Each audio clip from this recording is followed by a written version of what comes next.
Hi friends, ಈ ವಾರದ 2ನೇ ಟಾಸ್ಕ್ ಸಹ ಮುಕ್ತಾಯ ಆಗಿದೆ. ಈ ಟಾಸ್ಕ್ನಲ್ಲಿ ಯಾರು ವಿನ್ ಆಗಿದ್ದಾರೆ, ಯಾರನ್ನ ಅವರು ಹೊರಗಿಟ್ಟಿದ್ದಾರೆ ಅಂತ ಹೇಳಬೇಕಂದ್ರೆ ಈ ವಿಡಿಯೋನ ಪೂರ್ತಿ ನೋಡಬೇಕು. ಮೊದಲನೇ ಟಾಸ್ಕು ವಿನ್ ಆಗಿದ್ದು ರಕ್ಷಿತಾ ಹಾಗೂ ಮಾಳು.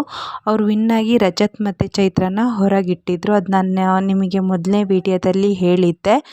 2ನೇ ಟಾಸ್ಕಲ್ಲಿ ರಘು ಮತ್ತು ಅಶ್ವಿನಿಯವರು ವಿನ್ ಆಗಿದ್ದಾರೆ. ಏನು ಟಾಸ್ಕ್ ಕೊಟ್ಟಿದ್ರು ಅಂದರೆ ರಿಂಗ್ ಕೊಟ್ಟಿದ್ದರು. ಮೇಲಿಂದ ಧ್ರುವಂತವರು ರಿಂಗನ್ನು ಹಾಕ್ತಾಯಿದ್ರು. ಆ ರಿಂಗನ್ನು ಕೆಳಗೆ ಬೀಳೋದಕ್ಕಿಂತ ಮುಂಚೆನೇ ತಗೊಳ್ಬೇಕು. ಅದನ್ನು ಜಾಸ್ತಿ ಲೇಡೀಸಲ್ಲಿ ಅಶ್ವಿನಿಯವ್ರು ತಗೊಳ್ತಾರೆ, ಇನ್ನು ಪುರುಷರಲ್ಲಿ ರಘು ತಗೊಳ್ತಾರೆ. ಹಾಗಾಗಿ ಈ ಟಾಸ್ಕ್ನಲ್ಲಿ ಅಶ್ವಿನಿ ಮತ್ತು ರಘು ವಿನ್ ಆಗ್ತಾರೆ. ಅಭಿ ಜೊತೆ ಸ್ಪಂದನಕ್ಕೆ ಕಾಲು ನೋವಿರೋದ್ರಿಂದ ಆಡೋಕ್ಕಾಗ್ತಿರ್ಲಿಲ್ಲ. ಹಾಗಾಗಿ ಚೈತ್ರ ಅವರು ಅಭಿ ಜೊತೆ ಟಾಸ್ಕ್ನ ಆಡ್ತಾರೆ. ಅತಿ ಹೆಚ್ಚು ರಿಂಗ್ಗಳನ್ನ ತಗೊಳ್ಳೋದು ಅಶ್ವಿನಿ ಮತ್ತು ರಘು ಆಗಿದ್ದರಿಂದ ಅವರು ಈ ಟಾಸ್ಕ್ನ ವಿನ್ ಆಗಿದ್ದಾರೆ. ಗೆದ್ದಂತಹ ಅಶ್ವಿನಿ ಮತ್ತು ರಘು ಅವರು ಯಾರನ್ನ ಹೊರಗಿಟ್ಟಿದ್ದಾರೆ ಅಂತ ಮುಂದಿನ ವಿಡಿಯೋದಲ್ಲಿ ನಿಮಗೆ ತಿಳಿಸ್ತೀನಿ.